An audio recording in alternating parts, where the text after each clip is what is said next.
খালিদ জামিলকেই পরবর্তী কোচ হিসেবে আনা হোক? 100%। খালিদ জামিল হোক, সঞ্জয় সেন হোক, ডেরেক হোক, আমাদের থাম্বায় হোক, কেউ হোক, তবে সবার আগে আমি খালিদকেই বলবো, এখন অন দ্য ফিল্ড আছে। আর সঞ্জয় সেন যদি ফিল্ডে থাকতো আমি সঞ্জয় সেনকেই বলতাম।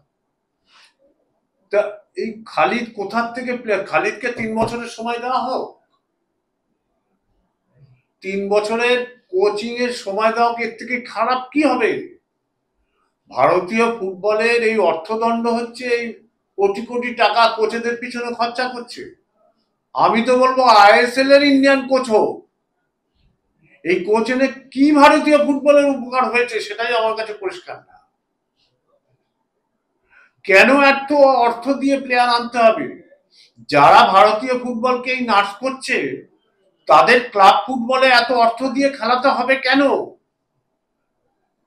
কেন আমরা এখনো সব ক্লাবগুলো একত্রিত হয়ে বলছি না যে এই প্লেয়ারের দর এই না হওয়া উচিত? তা আজ থেকে 15 বছর 20 বছর আগে এটা করেছিলাম আমরা, বড় ক্লাবগুলো, আই লিগের ক্লাবগুলো একত্রিত হয়ে। এরপর তো দেউলিয়া হয়ে যাবে সব ইনভেস্টাররা। কেন হচ্ছে না? এটা করা প্রয়োজন। ভারতীয় ফুটবলকে বাঁচাতে গেলে আইএসএল এর সব ক্লাবগুলোকে এক জায়গায় হতে হবে, তাদের একটা ফর্মুলা আনতে হবে, কি করে প্লেয়ারদের রিক্রুট করবে, কত পয়সা ধার্য করা উচিত। আমি জানি না, এক একটা প্লেয়ার, আমি যখন আইএসএল এর প্রথম কর্মযজ্ঞের সাথে যুক্ত হলাম আমি শুনে অবাক হয়ে গেছি, একটা প্লেয়ার 40 লাখ 50 লাখ 1 কোটি টাকা পায়, প্রপার রিসিভ করতে জানে না তারা। এটা তো সিস্টেমের গলদ, সেখানে থেকে বেনিফিট হচ্ছে। কিছু এজেন্ট আছে, এজেন্টরা ক্রিয়েট করে ফেলছে ডিম্যান্ড, তারা সাপ্লাই আর ডিম্যান্ডের এত ফারাক যার জন্য হচ্ছে। ইমিডিয়েটলি আমার মনে হয় সব ক্লাবগুলো আইএসএল এর এক জায়গায় বসা উচিত, আই লিগের ক্লাবগুলো বসা উচিত। এ না হলে, এবং ইউথদের উপরে নজর দেওয়া উচিত, ইউথদের কি করে নিয়ে আসা হবে। একটা জিনিস করতে পারে তো, সব ফ্র্যাঞ্চাইজি কিংবা ক্লাবগুলোকে বলুক একাডেমি করতেই হবে, তারা খেলতে পারবে না, এবং একাডেমির স্ট্রাকচার তৈরি করে দিন অল ইন্ডিয়া কিংবা লিগ কমিটি, যেখান থেকে প্লেয়ার তৈরি হোক। যারা 70 80 50 60 খরচা করছে, 5 কোটি টাকা বরাদ্দ হোক।